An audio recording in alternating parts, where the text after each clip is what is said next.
We'll guide you through how to access your Gumroad library. If you find this helpful, consider subscribing and liking the video.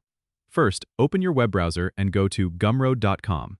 Once you're on the Gumroad homepage, locate and click on the Login button at the top right corner of the screen. Enter your email address and password, then click Login to access your account.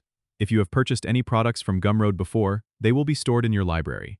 To find your library, hover over your profile icon on the top right and select Library from the drop-down menu. This will take you to your Gumroad library where you can see all the digital products you have purchased. From here, you can click on any product to view it or download files associated with it.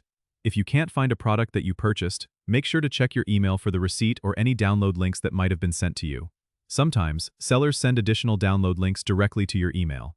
If you still can't access your purchase, consider reaching out to the seller directly through the contact information provided in your purchase receipt. Remember to keep your login credentials safe and secure to avoid any unauthorized access to your library. Gumroad makes it easy to access your purchases anytime, so feel free to explore your library and enjoy your products. Don't forget to subscribe and comment if this helped you out.